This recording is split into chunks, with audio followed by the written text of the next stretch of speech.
Welcome to your Magnetic Purpose podcast, where human design meets astrology and tarot. I'm your host, Ashley Hood.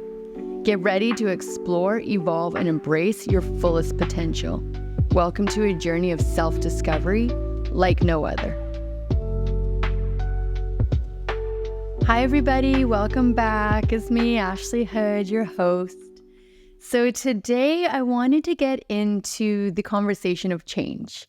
I know that it is a conversation that can be a little bit uncomfortable for some people, but right now we have Pluto leaving its sign that it's been in for a very, very long time, Capricorn, and moving into Aquarius. And there is a lot of kind of nervous tension in the air. I know that there's a lot of people going through some closures in their life right now. There's some reactivations. It's just very wild and intense, the energy that's going on at the moment. So what better way to kind of figure out how we deal with change as an individual by looking at our human design, tarot, and astrology that is centered around change.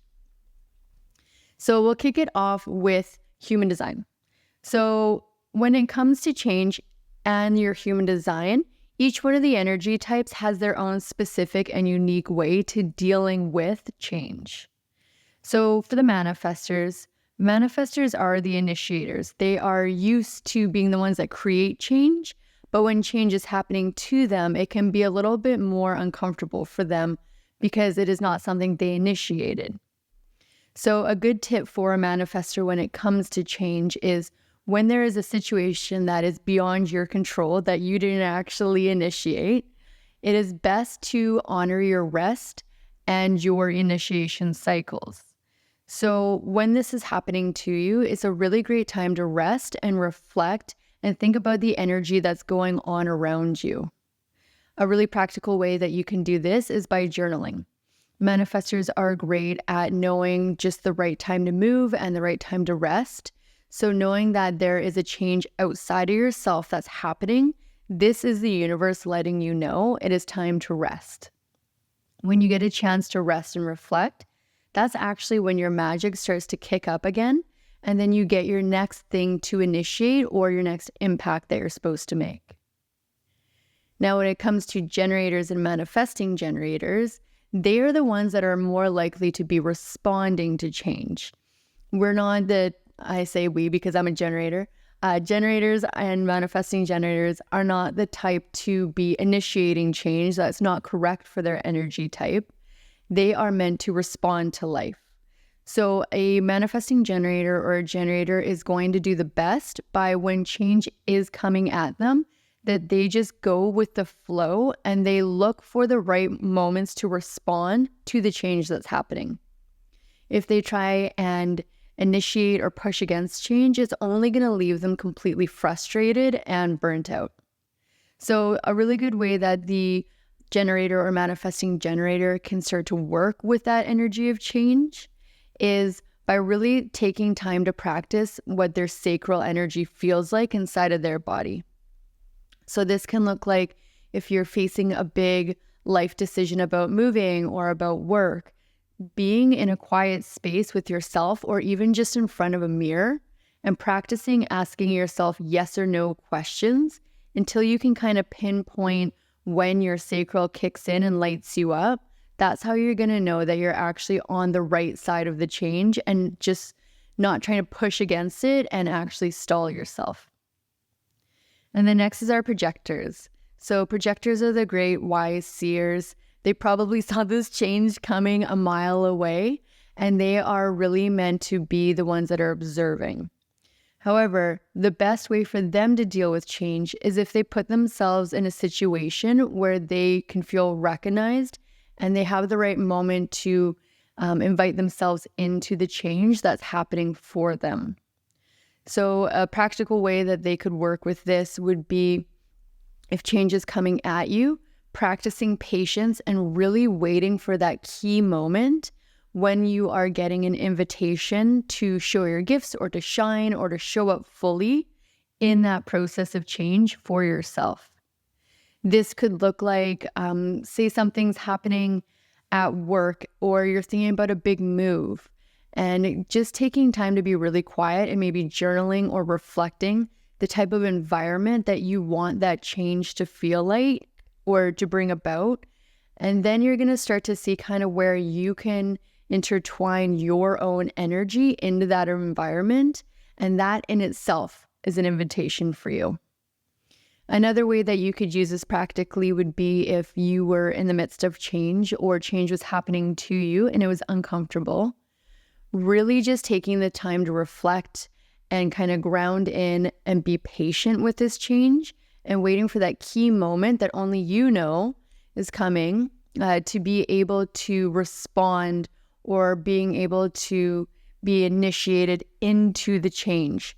There will be a moment where either the universe or the powers that be or a person who's initiating this change is going to ask for your opinion. They're going to invite you in to share your wise knowledge about the change that's coming your way. So just practicing that patience for the right moment of recognition for you is going to be what is going to make sure that this change for you makes you feel successful and not bitter. And then our reflectors. The best way that a reflector can deal with change is to wait a 28-day lunar cycle. Reflectors are known for being the mirrors of society. They will reflect back to you the energy that you give to them, and at times they amplify it too. So a reflector really needs to take that 28-day cycle to kind of go through all the different reflections and the transits that can come about in this change. They're going to have quite a few people within 28 days that are going to speak to them about this change. They're going to come into their sphere about this change, and it will really give them the chance to sample the different energy before making a decision about what they want to do with this change. This is the best way to make sure that they're not just rushing in and saying yes immediately and then regretting it once that energy is kind of moved through them. A really practical way that they could do this is by journaling. Every day, taking out a journal and just reflecting on your day in a couple of sentences. And then at the end of your 28-day cycle, reading back that journal and seeing if there's any connections or through lines in it that kind of succinct everything together. That's how you're going to know that you're on the right path to your change and that you're not going to end up surprised or disappointed in that change. Now, when it comes to astrology, this is another layer that you can add onto your energy type to understand a little bit deeper the nuances of the change that you're up against. So if you already know how your energy type deals with change and some practical tools, there's also the onion or the extra layer that comes from astrology. So I'm going to be specifically speaking about the different elements and putting the zodiac signs in those groups. So we'll talk about air, fire, water, and earth. So when it comes to fire, these are our initiators. They're naturally enthusiastic. They are going to be the ones that actually really enjoy change and they thrive in change. But if our fire signs are going too quickly into change and they're not really thinking about all the repercussions that could come from this change, then they can feel really overwhelmed and it can also kind of stall them. So a really great thing for fire signs, if you are about to face some change, is maybe taking some time to sit and think about what the implications of this will be. If you're going into a new creative project, instead of waiting for those bursts of inspiration to come, a fire sign should actually schedule some time to be creative and work on their endeavors so that they can make sure that they are able to withstand and be fully committed to this change that they're looking to see. Next is going to be our earth signs. Earth signs are known for being practical and rooted and grounded. They love to be predictable and they love to know their next steps. So they can be a little bit stubborn when it comes to change because if they don't have any control over what's happening next, it can feel really uncomfortable for them. They can almost kind of like drag their feet really slowly instead of embracing it like maybe a fire sign would.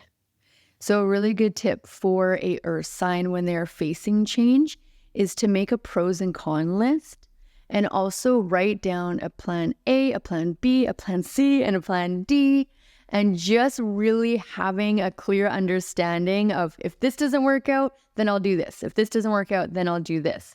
Then when they go into that change or they're facing this change that's coming towards them, they're going to feel like they are really they're going to feel really well equipped to be able to deal with the change that's coming at them, and they will have a sense of control over it. It's not control in a bad egoic way. It's more so of control of feeling grounded and stable. Because for an earth sign, being stable and being predictable and having that predictability is key for them. Next is going to be our air signs. The air signs love change. Air signs are like just these free floating beings that just float through the sky, and they will just go whatever way the wind blows them. So they're actually really adaptable to change. They don't fear it as maybe some of the other elements or other signs would, and they're a little bit more understanding that this is a natural flow of life. But with that adaptability also comes the opportunity for overthinking and for being anxious about the change that's coming towards them. So for an air sign, a really good tip is to maybe sit down and journal about all of the different changes that are coming so that you can really get that mental chatter out of your head so that you can gain some clarity on the change that's coming. I know for myself, I'm an air sign, I'm a Gemini, so I really like to talk into my voice notes or my voice memo. I never really listened to it again, but just being able to get that out of me so that I can kind of stop the overthinking and get back to a place of clarity is really helpful for me when I'm facing change and I feel overwhelmed. And then finally, we have our water signs. Water signs are actually the ones that are going to feel change the deepest on a more cellular level. The water signs are more in tune with the feelings of all of those around them and the energies of those around them. So change can actually create like a little bit of a ripple in their day-to-day. So it's important for our water signs that when they are facing change, that they take some time to step back and remove themselves from people and situations to understand what is their feeling and their understanding of this change versus maybe the energy that they're picking up from a different person or situation. When they have that opportunity to get really clear and know what's theirs and create boundaries against other people's energy around the change, that's when they know that they are making the right decision or they're going in the right path or they're on the right side of this change. A really great way to be able to do this too, if it's hard for you to sneak away to be alone for a little bit to do this, is by either having a nice shower or a bath. When you're a water sign, just having that water coming over your face in the bath or in the shower, dripping down you, this is really almost like a ritualistic cleansing ceremony for you every time you do it. So it's important that if you are a water sign, getting to a body of water just to cleanse yourself of all the different energies, that's how you're going to come back to your square one and really know what is yours and what you want from this change. Now, a really great and interesting way of navigating change that I don't think a lot of people really take into account is using tarot. Tarot can be a wonderful guide for navigating change. There's some cards that you can pull to reflect on and really be able to sort of gain a sense of the different types of change that are out there and the different emotions that get evoked from them. So the first card that I would suggest that you can pull and really take a time to look at the imagery, really like look at the colors, look at the symbols that are on the card, no matter what deck you're using. This is all meant to evoke some emotion out of you and to kind of draw things up for you. So the first card is going to be the Fool's card. The Fool in tarot, he is all about new beginnings and going on a journey. So having this card pulled and really being able to look at the symbolism of this card is a great way to have a curious mindset when it comes to change. The next card that I'd recommend pulling is the Death card. And I know for a lot of people, when they pull the Death card or they see it come up in a reading, they get really scared. The Death card doesn't mean like a physical death of yourself. It means like that death and rebirth process. It's all about shedding what no longer serves you for the greater good of what's on the other side. So the Death card is actually meant to be like provoking.